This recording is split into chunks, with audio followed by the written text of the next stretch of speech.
There's a system that I've been using with myself and my clients for years now to gain functional strength, increase muscle, decrease pain, and just feel amazing both physically and mentally no matter their age. There are 6 steps to this system. They're all simple and they're all very doable for anybody. Step number 1, strength train 3 times a week. Strength training is the fountain of youth and the most important step in this system. 2 times a week is non-negotiable, 3 times a week is preferred, and more is icing on the cake. Personally, I would prefer your strength training to be geared towards a more functional full body approach, so moving in the 6 functional movement patterns: push, pull, squat, hinge, carry, and rotate. Focus on compound exercises, lift with full ranges of motion, and use the body as one whole piece. I personally love doing this with kettlebells, calisthenics, and other unconventional training tools and think they achieve functional strength better than anything. However, I also understand the simplicity and low barrier of entry to things like machines, cables, and a bodybuilding style of training, so that works too. And you can always do a mix of both to touch on both functionality and simplicity. At the end of the day, no matter your approach, as long as you strength train 3 times a week, you are accomplishing the most important step. You just might need to focus on step number 3 a little more depending on the route you take. Step number 2, get your heart rate elevated 2 times a week. Strength training is the fountain of youth, but that doesn't mean I don't think cardio and getting your heart rate up is important, because it is. Nothing says lack of functionality like the guy who can deadlift 650 pounds but can't walk up a flight of stairs without getting out of breath. So 2 times a week, do something to get your heart rate up. Personally, I don't care what it is because quite frankly, your heart doesn't know the difference between running, jiu-jitsu, assault biking, swimming, and so on. And yes, we can get into debates about zone 2 versus zone 5 and all of the other zones and which one is better all day long.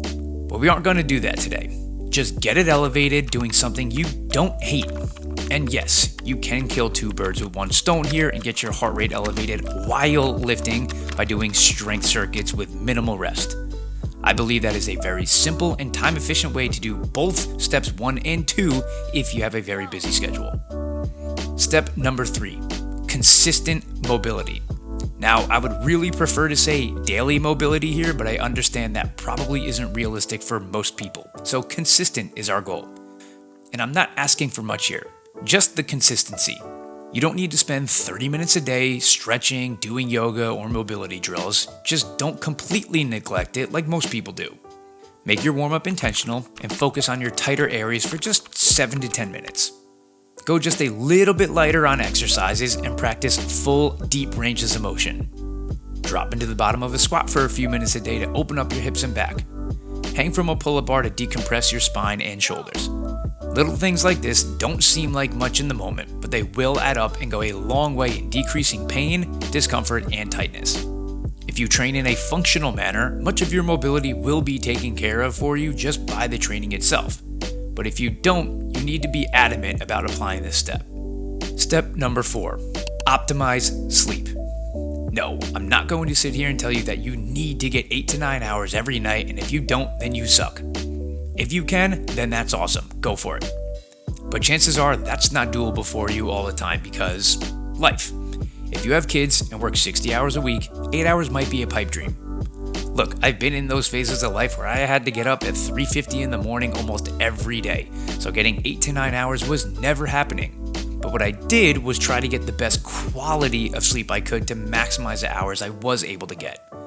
I stopped looking at my phone before bed, I didn't eat or drink too close to bedtime, I stopped having caffeine at a certain point in the day so it didn't keep me up at night. I know sleep is a tough one and something a lot of people struggle with, but a couple simple habit adjustments can make a big difference, which will make your recovery 10 times better. Step number 5, dial in protein. If you want to build any strength, muscle, or just feel like your workouts aren't kicking you in the ass every day, protein is needed. My regular guidelines are 0.8 to 1.0 grams of protein per pound of body weight every day. So I weigh 180 pounds, so that's 145 to 180 grams of protein every day for me, which, trust me, I know. It's hard to do, and if I'm being honest, I don't hit my numbers all the time. Really, what we are trying to do in this step is just get in a good amount of protein because most people aren't even close to this number. If you are serious about packing on muscle and increasing your strength, you want to do your best to be at that 0.8 to 1.0 gram number every day. But everybody's going to be in different stages of their protein intake journey. So if that number seems incredibly daunting and impossible to you, I want you to start by aiming to get at least 30 grams at every meal: breakfast, lunch, and dinner. A good sized piece of beef, chicken, or fish should do the trick. Step number 6, proper supplementation. No, I'm not talking about downing massive amounts of pre-workout because you didn't optimize step number 4. I'm talking about using supplements for what they are: supplements to an already fairly dialed in routine. If you sweat a ton in your workouts, then you might want to look at taking an electrolyte supplement, which is my favorite supplement, by the way. If you struggle to hit your daily protein goal, then feel free to add in a shake. If you live in an area that is cloudy and cold for half of the year, you should look into taking a vitamin D supplement during those winter months.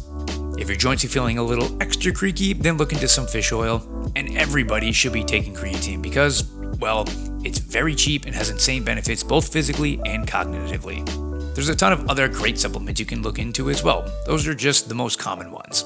But remember, these are supplements. You shouldn't be getting 100 grams of protein a day from shakes.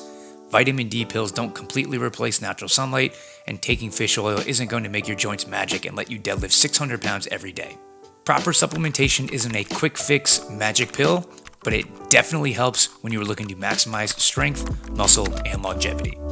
Follow this 6-step system and you will be well on your way to feeling and looking the best you ever have. It's worked for me, it's worked for thousands of my clients, it'll work for you. I'll see you next time.